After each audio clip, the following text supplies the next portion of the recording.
Now, I've got an email from Becky in Texas. Becky writes, I've heard that with the bill passage, there will be changes to the AMT law. We talked about that for a second. I make $45,000 a year. Will this bailout package affect my filings for next year? Becky, very interesting, and it's funny that you bring up that number, but yeah, the AMT, the alternative minimum tax, this is something built in the 70s to tax high-income households.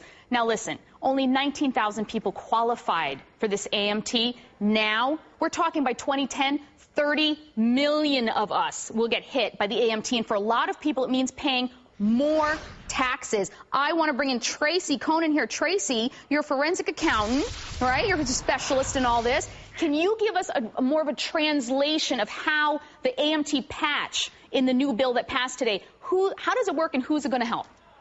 I sure can give you a translation. What they've done today is they basically raised the numbers so that fewer taxpayers are going to qualify, and qualify is not good in this situation. Qualify means having to pay the alternative minimum tax.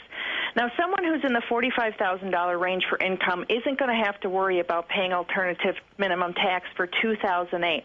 What we're talking about now is single taxpayers who have income of about $100,000 or more, married taxpayers filing jointly about $175,000 or more. Those people are the ones who are going to be paying AMT this year. Now, Tracy, they were also talking, I mean, I think that the number that she got, that $45,000, was because, you know, in part of the patch, the paperwork, the actual bill itself, which I have here in front of me, it says about the provisions that it increases the exemption amounts to $46,200 for individuals. So that is just difficult for people to understand, really. Can you explain what that means, exemption amounts?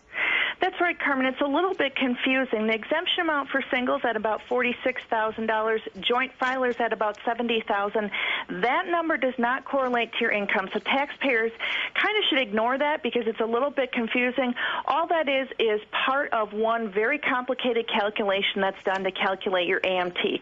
So if you work with the rules of thumb that I mentioned, about $100,000 single, about $175,000 joint, if that's your wages or your business income, that's when you really have to start worrying about it. Yeah, and it's really actually can be very expensive for some people. So if you think you fall under that, I really think, Tracy, that it's really valuable to have a tax preparer that you really trust to go through some of this.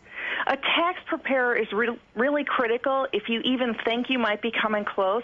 I have to tell you, the calculation is complex, even for tax preparers. And so I don't want a taxpayer trying to do it themselves. I don't want them to be caught off guard in April, all of a sudden owing a big chunk in taxes.